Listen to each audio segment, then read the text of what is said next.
It was a warm May morning in Wellington, Florida, May 26, 1990, to be exact. The sun had just started to rise when a knock came at the front door of a quiet suburban home on Aero Club Drive. Inside, Marlene Warren, 40, answered the door with curiosity and mild confusion. What she saw was unexpected. Standing on the porch was a figure dressed in full clown costume, bright orange wig, a painted white face, a red nose, oversized shoes, and holding a bouquet of flowers and a pair of silver balloons. One balloon read, "You're the greatest." Without a word, the clown handed over the gifts.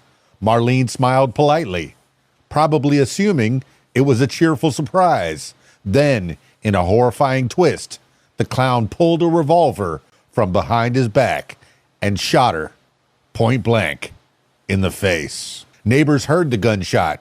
The clown calmly walked to a white Chrysler LeBaron and drove away. Marlene's son, Joseph Aarons, was in the house. He heard the shot. He rushed to his mother, finding her bleeding on the floor. She was rushed to the hospital, but died 2 days later. The killing shocked the community, not just because it was cold-blooded, but because of the surreal, almost cinematic nature of it. A clown? In broad daylight? It sounded like something out of a horror movie, not real life. But the fear was real. Detectives from Palm Beach County Sheriff's Office began the investigation immediately. There was no shortage of rumors, but the initial trail went cold. Marlene Warren's husband, Michael Warren, quickly came under scrutiny.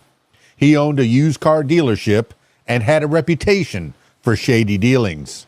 But he had an alibi, and investigators couldn't make anything stick. Then, attention turned to a woman named Sheila Keene. She was an employee of Michael's, and rumors swirled that the two were having an affair.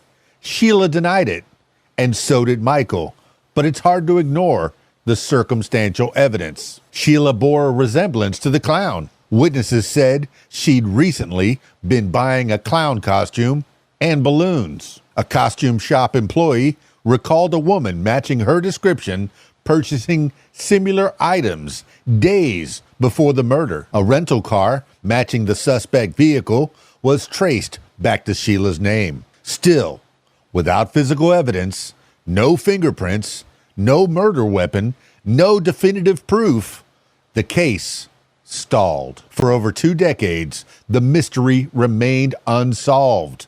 The case became a haunting legend in Florida, a real-life nightmare with a smiling face. Then came the breakthrough. In 2014, new forensic technology allowed detectives to reopen the cold case. They retested the evidence with their DNA techniques that hadn't been available in 1990.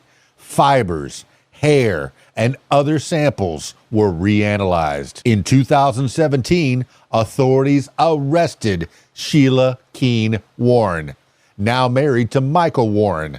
The two had quietly tied the knot in 2002 and were living in Virginia under the radar, running a fast food restaurant. Sheila was extradited to Florida and charged with first-degree murder. In 2023, after years of legal delays and pandemic interruptions, Sheila Keene Warren agreed to a plea deal. She pleaded guilty to second-degree murder and was sentenced to 12 years in prison, a sentence that shocked many given the premeditated nature of the crime.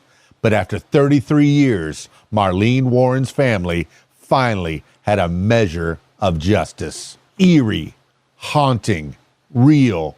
The Killer Clown case is more than just a creepy headline. It's a story of betrayal, patience, and how the truth can sometimes wear a smile.